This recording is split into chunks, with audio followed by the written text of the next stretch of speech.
vous voyez, j'ai le petit moi, vous êtes content.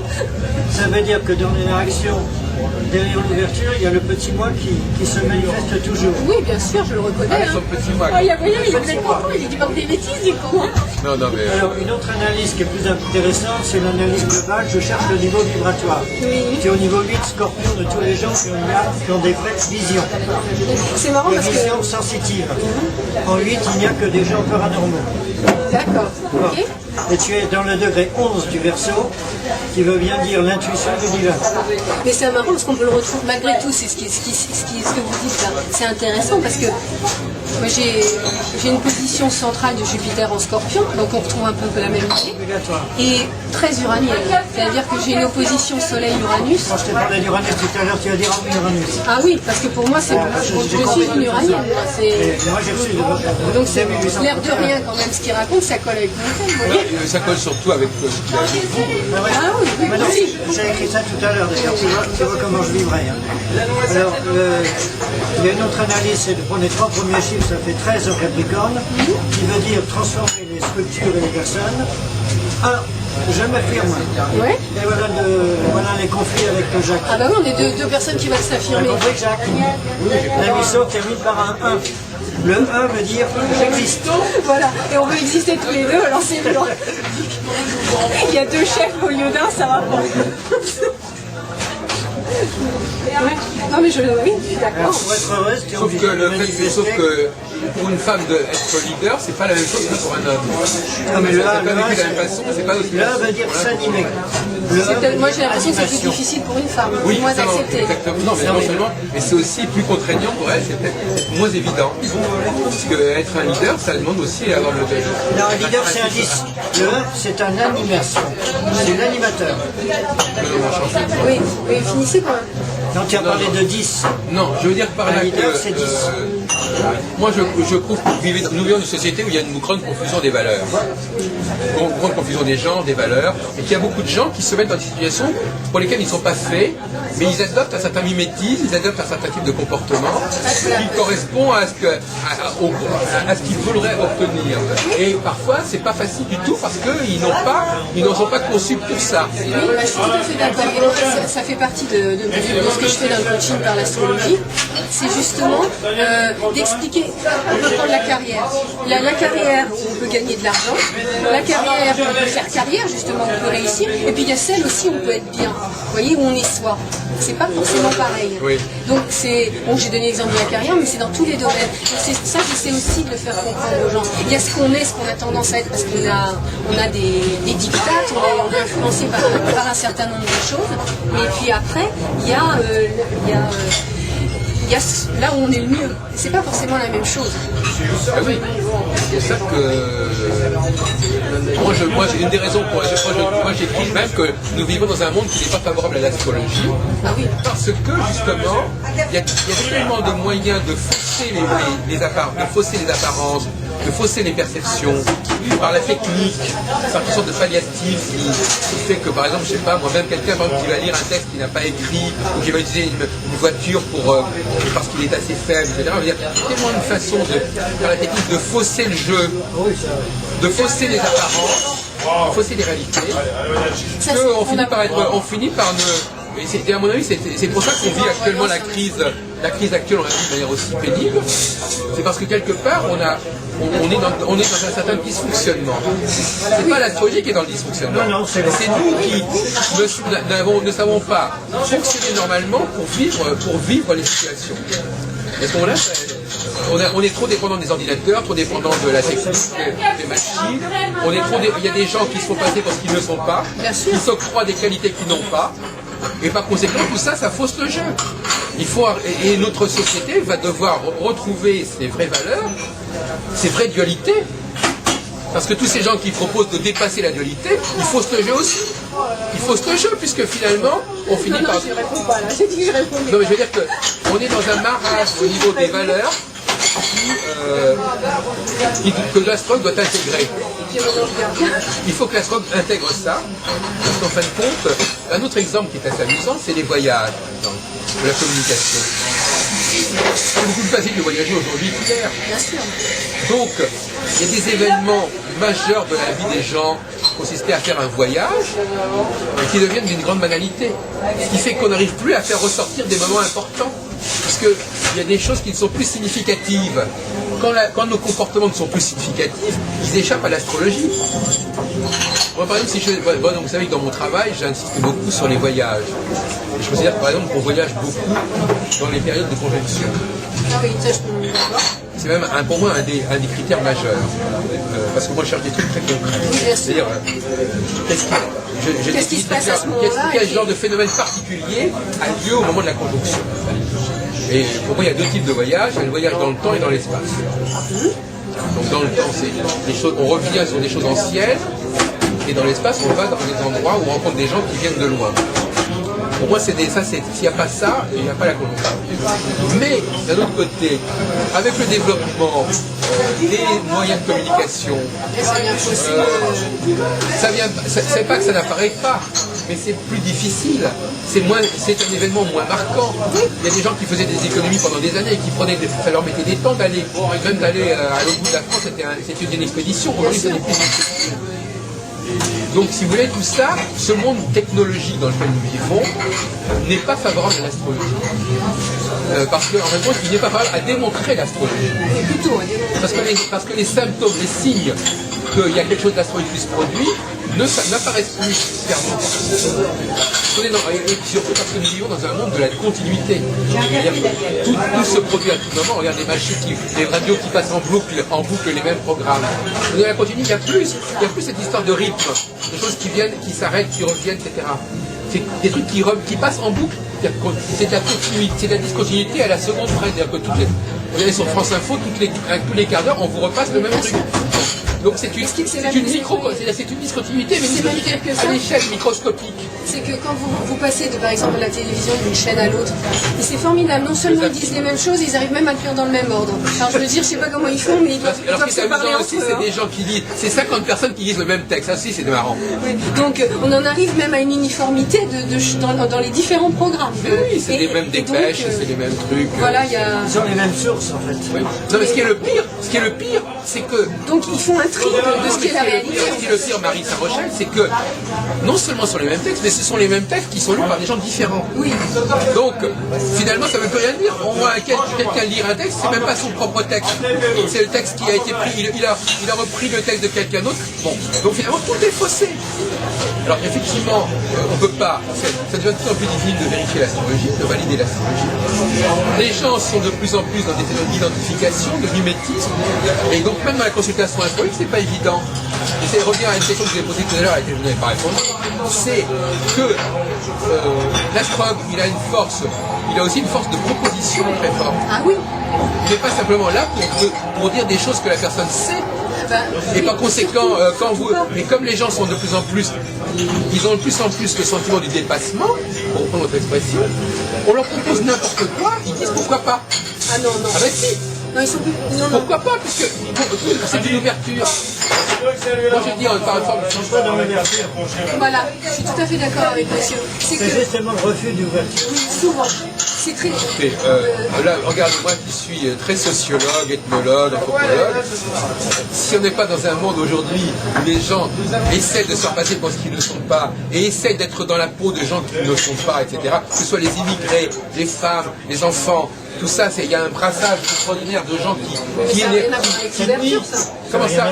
Mais si. L'ouverture, ça veut dire l'ouverture, c'est-à-dire sortir de sa condition, atteindre une condition nouvelle le plus rapidement possible, le plus vite possible.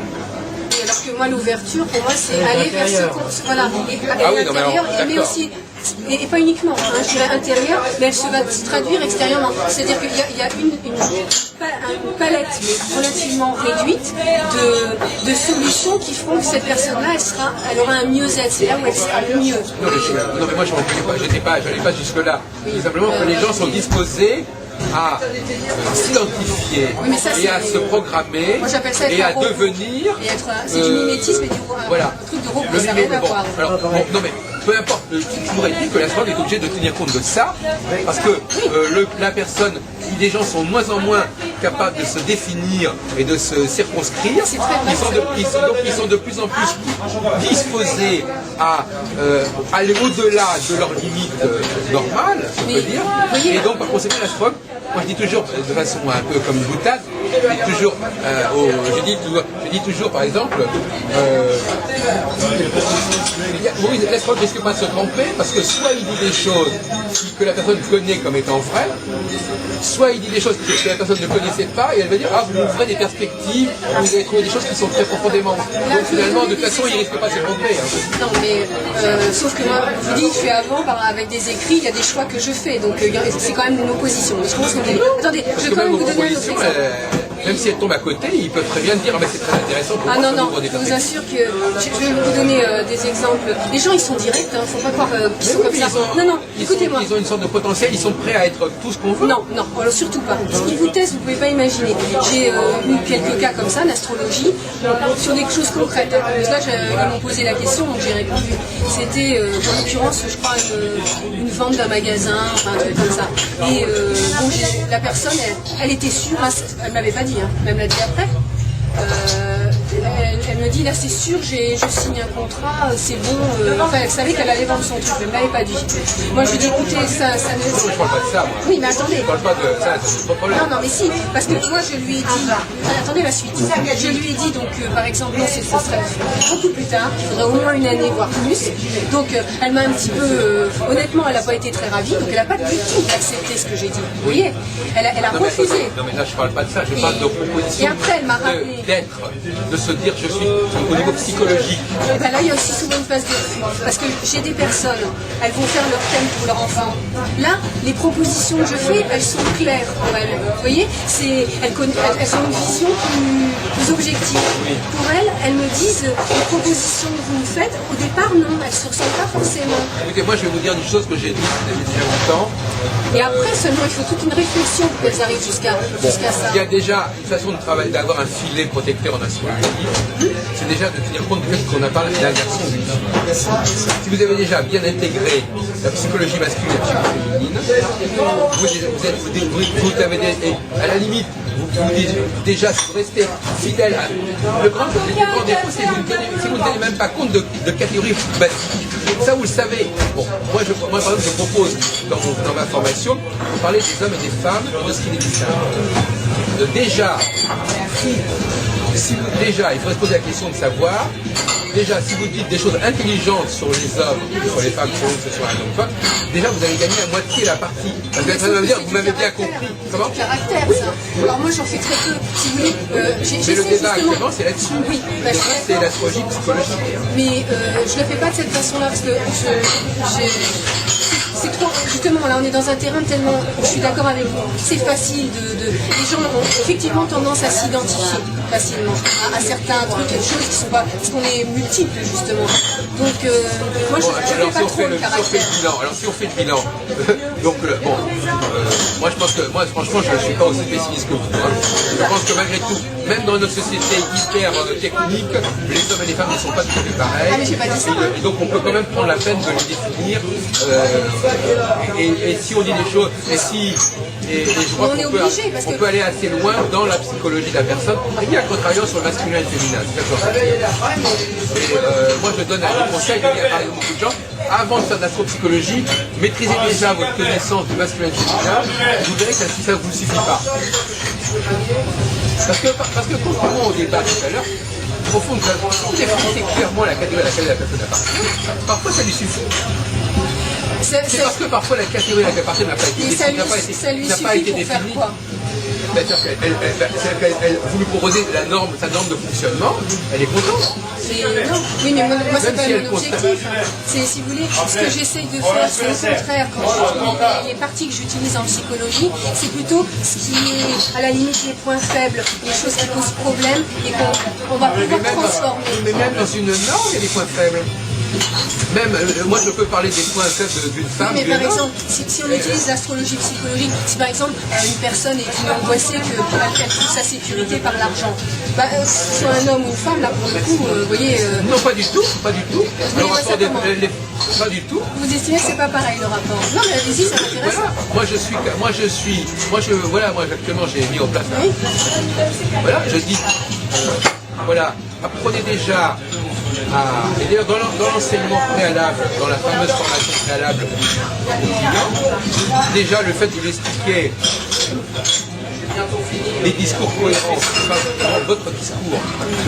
Non, mais là, dans l'exemple, ce que je veux, c'est par rapport à l'exemple de l'argent. Eh C'est bien, quoi la bien différence? évidemment qu'il y a des différences fondamentales entre le rôle de l'argent chez la femme et chez l'homme, et surtout l'utilisation de l'argent chez la femme et chez l'homme. Je pourrais vous en parler très longuement. Oui, mais un exemple simple, quoi. Bah, écoutez, si vous voulez, mais je voudrais pas. Une des distinctions entre l'homme et la femme, pour moi, c'est la distinction entre l'être et l'avoir. C'est-à-dire que les crimes ne sont pas les mêmes. C'est-à-dire les choses impardonnables ne sont pas les mêmes. C'est-à-dire qu'une perte au niveau de l'être chez l'homme, c'est très important. Une perte au niveau de l'avoir chez la femme, c'est très important. Mais c'est très complexe tout ça. Moi, j'ai besoin d'un séminaire au moins de 2 ou 3 heures pour vous expliquer tout ça, parce qu'autrement, on va rentrer dans des trucs schématiques. Et il y a des paradoxes.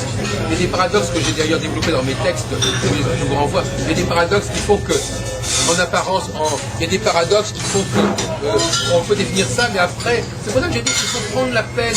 Non seulement, on a dit les thèmes, on ne peut pas faire d'astrologie si on n'est pas philosophe. Donc c'est-à-dire que si on n'a pas une certaine maîtrise des concepts, si on ne connaît pas comment le complexe, si on ne sait pas travailler les concepts, on va les utiliser de manière maladroite et insuffisante. Il ne faut pas seulement que la philosophie, on a des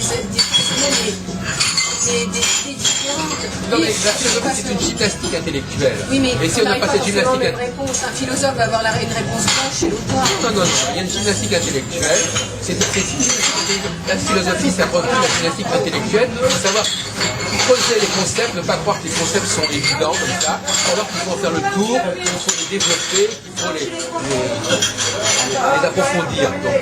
Donc, déjà, s'il n'y a pas eu cette discipline, à mon avis, le langage de l'astrologue ne peut pas fonctionner. Pour moi, le langage de l'astrologue est un langage philosophique.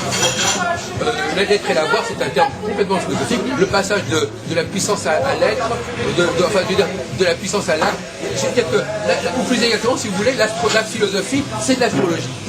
Quelque part, la philosophie parle de problématiques qui sont identiques à celles de l'astrologie. Mais quand je dis l'astrologie, c'est pas l'astrologie, je parle de l'homme et de la femme.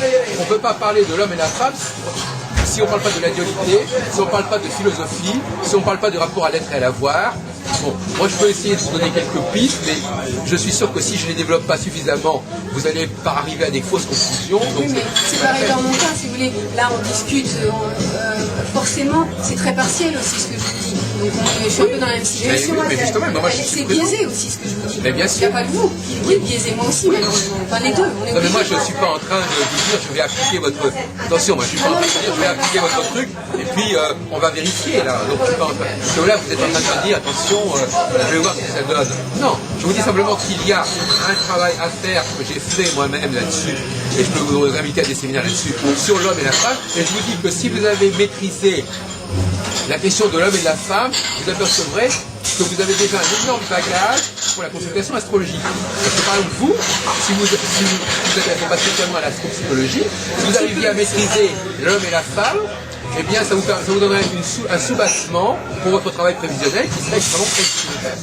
Mais c'est pour ça que moi, ma thèse, c'est que ne faites pas. C'est-à-dire, je vais même beaucoup plus loin. J'ai même écrit en disant que moi j'ai développé une nouvelle théorie sur l'astrologie, c'est-à-dire je dis pour aller vers l'astrologie, il faut avoir un problème de rapport homme-femme. Je m'explique. Ça serait une statistique à faire. C'est-à-dire que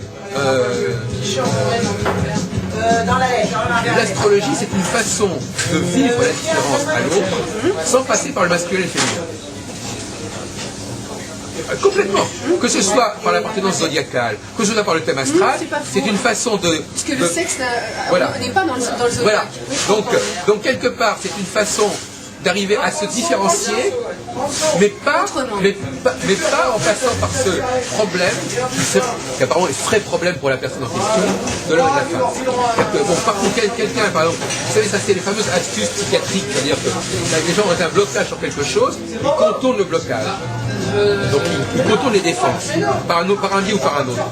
Donc effectivement, ce qui est assez amusant, c'est que les astrologues n'arrêtent pas de différencier, ils différencient à outrance les signes, les uns par rapport aux autres, pour justement, par compensation d'une non-différenciation du masculin et du féminin.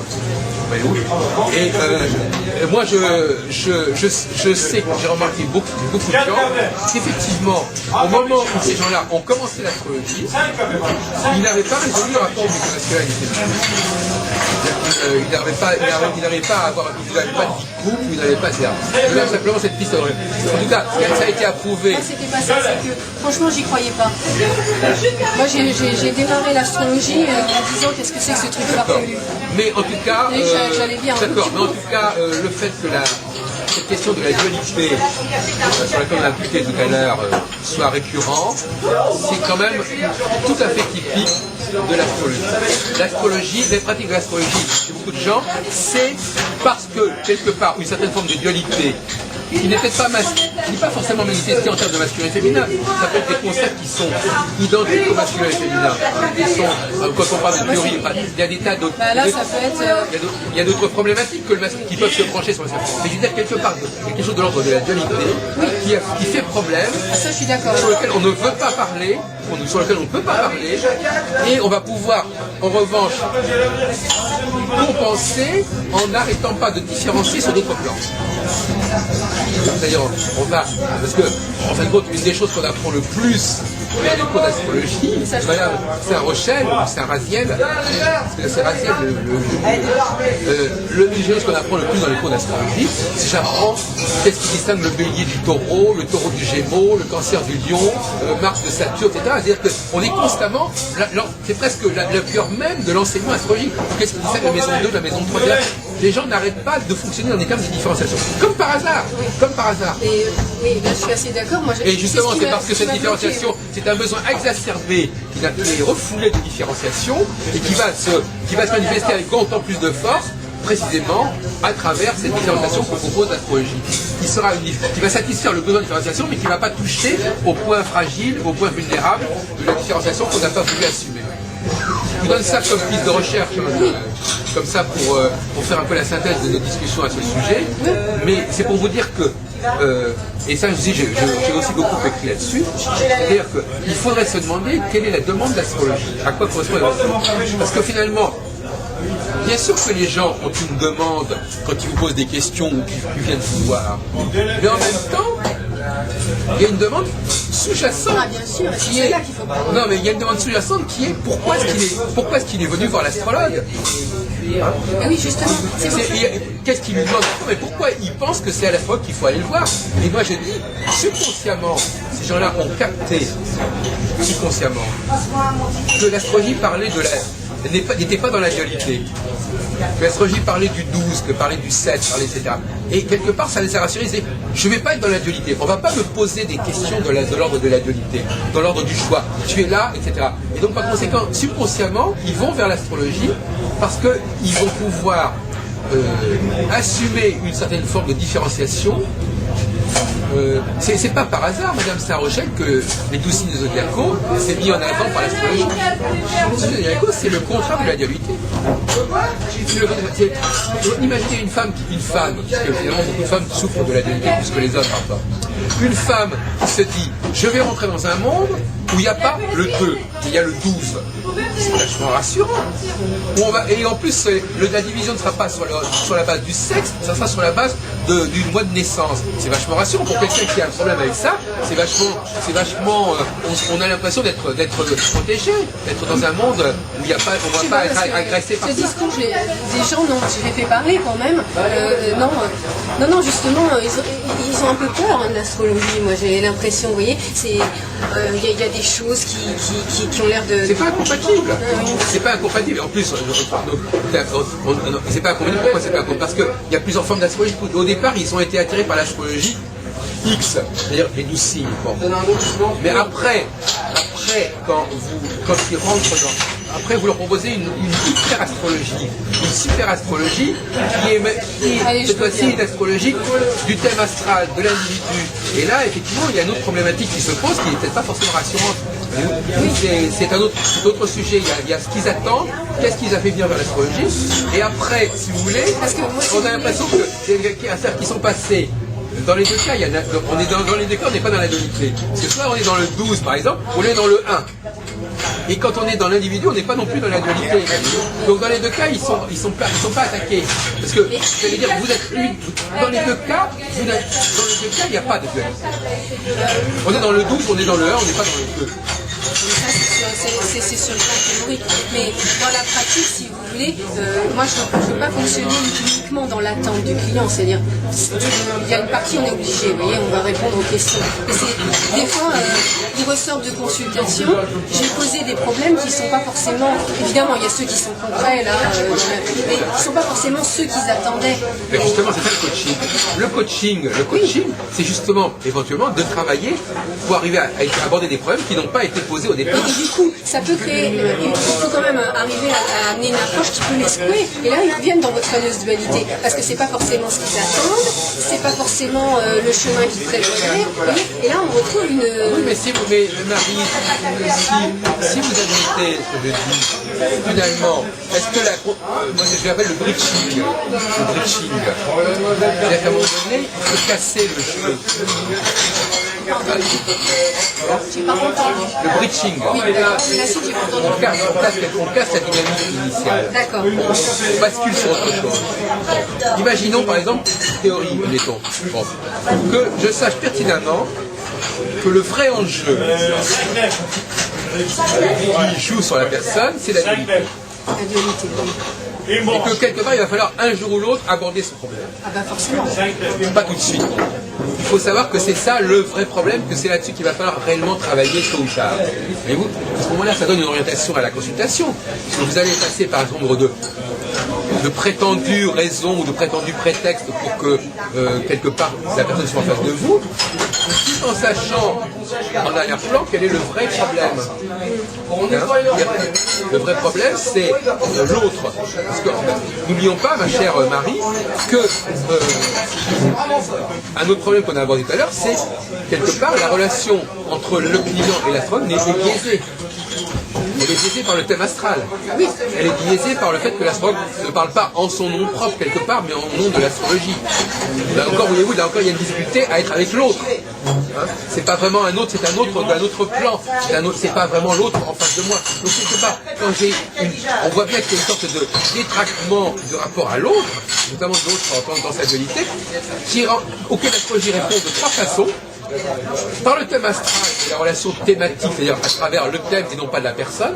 Donc c'est plus tout à fait moi, c'est plus tout à fait lui, c'est un moi qui est le thème et lui l'astrologie, que j'appelle une relation à quatre. C'est-à-dire qu'on passe d'une relation, il y a une relation soi-disant entre le moi et l'astrologue, et on est quatre. Donc il y a l'astrologie et le thème. Bon. Et deuxièmement, ce biais, il existe presque partout. non, il n'est pas. On a la table. Non. Mais je veux dire que quand vous avez 1, 2, 3, vous avez 1, le thème astral qui fait écran entre vous et l'autre. 2, les 12 signes. Il y a un moyen de communication. Il fait à la fois interface, et en réalité, il fait interface, si vous voulez. Il fait interface. Je suis d'accord, pour moi il ne fait pas écran, hein, franchement. Parce qu'il ne faut pas lui donner non plus. Et pour les gens, c'est pas les écrans. Il est avec et puis c'est tout. Ouais, écoutez, bon, on n'est pas d'accord là-dessus, peu importe. Quelque part, il est là quelque part, alors que dans notre domaine, il n'est pas là. Hein. Tout le monde n'est pas avec la thème astral qui se balade comme ça en disant, regardez, moi, c'est pas moi que vous devez étudier, c'est mon thème. Je suis désolé, si vous avez pas ça à un écran ou un substitut ou un objet transactionnel, appelez ça comme vous voudrez, Oui, mais enfin, quand on fait la psychanalyse, même si c'est la personne qui parle, c'est quand même son vécu. Donc là aussi, c'est un écran dans ce cas-là. Un petit peu, mais là, de façon caricaturale, là, quand même. Parce que là, c'est même pas la personne qui est censée parler d'elle-même, c'est le thème, c'est quelqu'un d'autre qui parle d'elle-même C'est quelqu'un d'autre, c'est-à-dire quelqu'un d'autre, c'est quelque chose d'autre qui parle d'elle-même, qui est le thème. Oui, Donc bah, c'est même pas... à partir du moment où on est beaucoup sur la psychologie, mais à partir du moment où on fait de l'astrologie qui est quand même plus à dire voilà, par exemple vous avez une période favorable, profitez-en, c'est le moment d'agir, ou là, soyez dans une période de restriction, patientez, Mais alors moi je vous, c'est plus nuancé. je vous répondrai sur un autre plan, Marie Saint-Rochelle, je vous répondrai sur un autre plan, c'est-à-dire que la personne est en quête de l'autre, elle cherche un autre qui peut lui dire des choses à faire, qui la conseille. Oui, c'est un conseil, mais il ne faut pas que... Bon. Il y a une limite. Et là aussi, Il ne faut pas faire à la place de la personne. Non, mais c'est pas ça que je veux dire. Je veux dire que quelque part, on cherche quelqu'un qui quelque part n'est pas l'autre ordinaire avec lequel j'ai problème, qui est un autre de substitution, qui va me dire des choses Oui, tout à fait. à sa place. Hein, c'est-à-dire que c'est quelqu'un d'autre, ça ne sera pas mon voisin de palier, ça ne sera pas moi ma mère, ça ne sera pas mon cousin, ça sera l'astrologue qui aura le droit à la parole, qui aura le droit de me parler.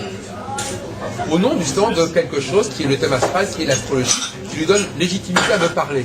Bon, à partir de ce moment-là, on voit bien que, et ça c'est d'autres aspects de Bridging, à un moment donné, on voit bien que ce qu'il faut restituer chez la personne, c'est une vraie relation à l'autre. Une relation non biaisée. Oui, et à lui-même aussi. Or l'astrologie, au départ, elle est totalement biaisée. On est totalement dans le biais. Que le mot biais veut dire, c'est le détour. Déjà d'aller voir les astres, c'est déjà un biais.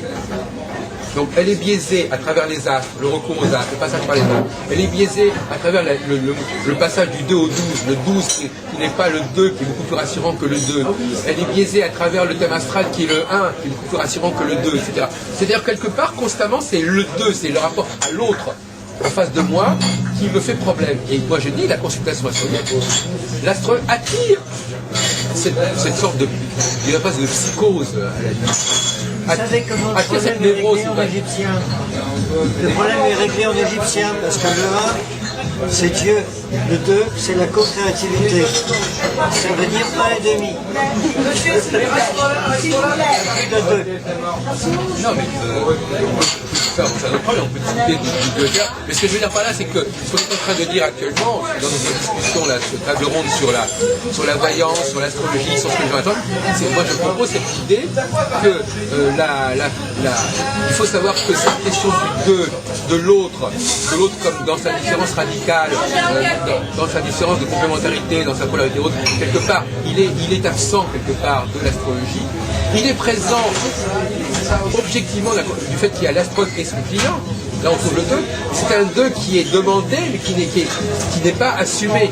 Il y a quelque part, c'est comme si la personne disait, voilà, je veux être dans le 2, donc elle va voir l'astrologue. Donc quelque part, à ce moment-là, c'est comme quelqu'un qui serait un obsédé sexuel ou un pervers sexuel, qui veut être dans le 2, mais en même temps, il va vouloir utiliser d'autres techniques complémentaires. Donc il est dans le 2, mais attention, sous réserve ceci, sous réserve cela, etc. Et donc finalement, ce qu'il faut arriver, c'est que toutes ces réserves, tous ces biais qu'il pose, toutes ces conditions qu'il pose pour être dans le 2, ce soit des défenses qui soient plus ou moins levées et qu'il arrive réellement à être dans le 2. Et qu'est-ce que c'est le 2? Ça veut dire que la personne, à la limite l'astrologue, soit qu'elle lui parle non plus au nom d'astrologie, mais en son nom propre. Puisque finalement l'astrologie, ce serait encore un biais. Mais l'astrologue est un biais, parce qu'on voit bien que même si on dit, moi ce que je remarque, c'est que, bon après ça dépend aussi de l'expérience de l'astrologue, mais c'est quand même épatant que certaines fois il y a un astrologue qui donne une interprétation, vous allez chez un autre qui trouve le moyen d'avoir autre chose. Vous voyez? Donc l'astrologue lui-même peut être un biais problématique dans ce cas-là. Oui, mais c'est à peu près secondaire, parce que en réalité, ce qui est important, c'est pas ce que l'astrologue va dire. Ce qui est important à la fin des choses, c'est pas ce que l'astrologue va dire, c'est la relation c'est l'évolution de la relation à l'autre, c'est l'évolution du transfert contre transfert. Mais c'est là où moi je pense que justement, il faut toujours essayer de... C'est là où ça peut être dangereux. En voyance, en astrologie, vous voyez, il y a une espèce de transfert qui fait qu'on attend toujours de l'astrologue, du voyant, etc. Mais justement, moi je pense qu'il faut essayer de limiter ça. Moi, dès que j'ai des gens qui commencent à être un peu trop tout vient le Dieu presque, vous voyez, de leur réponse, je dis non, je stoppe. Vous voyez. Si vous voulez, d'une certaine manière, ce que j'ai dit, ça revient un peu au complexe de Deep en psychanalyse. Oui, c'est-à-dire qu'il y a une espèce de problématique du masculin, du féminin dans le contexte de Mais Dime. il y a la notion de déontologie. Vous voyez, c'est la limite sur cette histoire de transfert ou pas. C'est qu'est-ce que fait l'astrologue, où est-ce qu'il s'arrête, où est-ce qu'il commence, où est-ce qu'il finit. En psychanalyse, on sait très bien que derrière le vécu spécifique des uns et des autres, l'événement spécifique, il y a quand même un problème de fond à régler qu'il va falloir affronter tôt ou tard. Et c'est là que la psychanalyse, paradoxalement, en dehors du fait qu'elle est très individuelle, elle m'envoie quand même à des schémas absolument collectifs, à des problématiques, à des traumatismes collectifs. On ne peut pas, même en thérapie, on ne peut pas, et surtout en thérapie, si on n'a pas un modèle référentiel, on ne peut pas travailler. Il faut avoir une grille de lecture référentielle globale pour appréhender l'individu et sa demande particulière. Cette demande particulière, c'est un leurre. En réalité, il se présente dans une sorte de particularité parce que justement, il ne veut pas s'inscrire dans une dualité.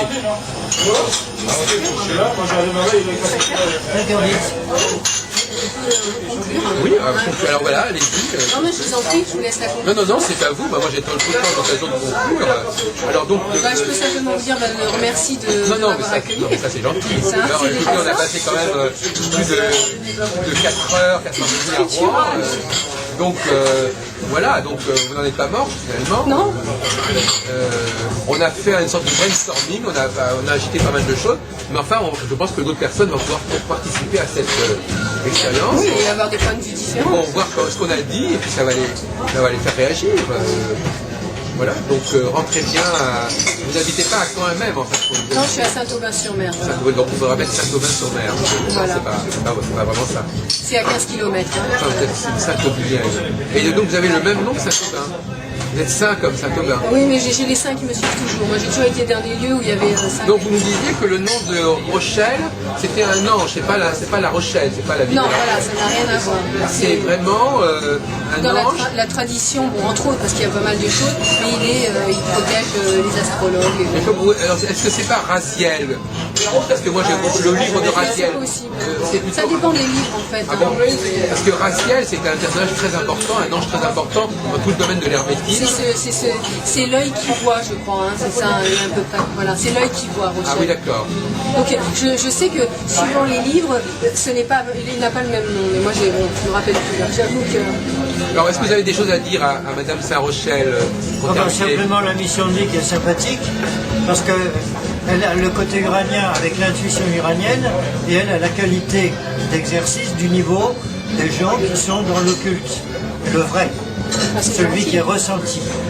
Donc c'est extrêmement intéressant, et en même temps elle voit que ce qui est toujours difficile, c'est l'affirmation du moi, puisqu'en plus dans sa mission, moi je lis 31 qui est le chakra du petit moi. On est bien, mais ça. Ce que vous ignorez, c'est que 32 c'est le cœur, et 33 la gorge, et 34 le décodeur, 35 ici, 36, etc. Je peux numéroter n'importe quoi, les cartes, tout. Même les pages des bouquins, ça fonctionne avec moi. C'est le yin en chinois. C'est la maturation du feu intérieur. Bon, ben voilà, on va vous libérer. Par contre, c'est possible de me raccompagner. Alors donc, oui, sur ce point, ça me paraît intéressant. Oui. Donc, comment fait-on pour se faire éditer en astrologie? Moi, j'ai l'impression qu'indice, où je pense qu'il faut énormément simplifier le discours. Les éditeurs, enfin de l'expérience que j'ai, attendent une profondeur de ce qu'il y a à l'intérieur du livre, mais dans un langage beaucoup plus simple. C'est-à-dire qu'à partir du moment où on fait un livre très technique, trop technique, ça bloque très facilement les éditeurs, pas parce qu'eux ne sont pas intéressés, parce qu'il y a quand même énormément d'éditeurs qui s'intéressent à ce sujet-là, mais c'est le public qui n'est pas forcément prêt à le recevoir de cette façon-là. Et on en revient toujours au même, l'éditeur, son souci, c'est le lectorat, c'est le public. Donc, c'est vrai que malgré tout, il me semble qu'il y a de moins en moins de publications en astrologie. On est dans une espèce et puis maintenant, de restriction. Il y a les gens qui publient chez Lulu, qui sont sur... Oui, voilà, donc... Non, mais c'est vrai que vous avez c'est comme une performance. C'est vrai que publier un ouvrage qui n'est pas un ouvrage, un manuel, mais qui est vraiment une problématique, enfin, je veux dire, qui est une façon de parler de l'astrologie. J'ai un éditeur qui est qui est très ouvert, qui, je ne sais pas si vous connaissez, mais il était oui sûrement, il était directeur des éditions de Vecchi avant. Ah oui, c'est vrai? Oui, oui. Ah oui, ah oui. Directeur d'édition. De France. Et c'est lui qui, à l'époque, a découvert Pierre Lassalle. Il habite où maintenant, cet éditeur? Il est à Croissy-sur-Seine, dans le 78. Parce que moi, j'aimerais bien l'interviewer, cet éditeur. C'est quand même quelqu'un qui a publié beaucoup d'astrologie. Je ne sais pas s'il aura le temps, mais pourquoi pas. Qu'il n'aurait pas le temps? Parce qu'en ce moment, vraiment, il est... Moi, j'ai bien interviewé récemment, on a interviewé Madame Pradalier-Roy. Qui était une analyse très intéressante. Parce que là, moi, j'avais beaucoup de points communs avec ce qu'elle a dit. Je dirais que 95% de l'interview de Fanchon Pradalier-Roy. Oui, alors là, moi, je me retrouvais complètement. Voilà, c'est l'interview qui me parle, moi, celle-là. Ah oui. Surtout votre site, c'est celle-là. Ah oui, d'accord, bon. Je le dis. Ça me fera plaisir. Mais moi, j'aimerais bien rencontrer cet éditeur qui s'appelle comment? C'est Monsieur Christian Richard. Oui, non mais voilà quelqu'un qui fait partie de l'histoire de l'édition astrologique. Par-delà ce qu'il fait maintenant, il a fait beaucoup de choses. Il a publié Larzu, il a publié Gianni, il a publié La Salle. Enfin... Alors je sais pas, parce qu'il est parti à un moment, mais en tout cas La Salle c'est sûr, c'est même lui qui l'a découvert, il me l'a dit. Hein. Vous vous rendez compte? Oui, vous vous rendez compte, chez qui je suis? Un monsieur formidable. Non mais c'est pas pour le... Et vous l'avez trouvé comment? Vous l'avez découvert? Vous l'avez déniché comment, ce monsieur? Moi je voyais ses livres, parce qu'il a en plus une très grosse distribution. Hein, il est vraiment dans tous les coins, où ça va de la FNAC, les Leclerc, les centres culturels. Enfin, il a quand même une structure appréciable. Hein. Oui. Et bon, bêtement, si je puis dire, je l'ai vu dans une librairie. J'ai tenté le coup, et puis bon, quelques semaines après, il a dit oui. Quoi. Il a publié combien comme ça? Voilà, faudrait voir, ça c'est lui qui non, va mais vous de chez vous? Moi je suis à 4. Oui, c'est pas mal 4. En 2 ans. Oui. Et il y en a d'autres que vous allez préparer chez lui aussi qui sont Sûrement, oui, parce que quand même, une fois que quelqu'un vous a donné sa confiance comme il l'a fait, il y a quand même un respect, je pense. Dans les deux sens d'ailleurs. Oui. Voilà, c'est quand même... voilà, c'est quelqu'un de très bien. Hein. Enfin, de mon point de vue. Bah oui. Qui a des ouvertures. Alors vous voyez, de toute façon, je vais vous faire rire, mais vous me demandez comment. Alors, si on prend techniquement, c'est dans une librairie. Si on prend, après moi j'ai utilisé l'astrologie pour savoir quelle était la bonne période. Et la voyance. Voilà. Ah bon. Quelle était la bonne période. Et la voyance. Voilà. Ah bon. Et résultat. Vous avez fait l'astrologie horaire, vous avez choisi la bonne date pour écrire ou pour... Non, la bonne date pour écrire, non, j'ai écrit bien avant. Oui. Mais pour être publié, oui, la preuve, je vais vous le dire, c'est là où je dis qu'on peut dire ce qu'on veut, mais la preuve que l'astrologie aide. Je n'ai quand même envoyé des manuscrits, je crois qu'il y a 3 ou 4 éditeurs, et j'ai été édité au bout de 3 ou 4 en 6 mois de temps. Alors je vais vous dire, si vous avez quelqu'un, normalement ça peut prendre 10 ans, hein. Pour être lucide, ça peut prendre 10 ans. Donc voilà. Donc je dis, c'est là où le coaching par les astres, ça apporte quelque chose.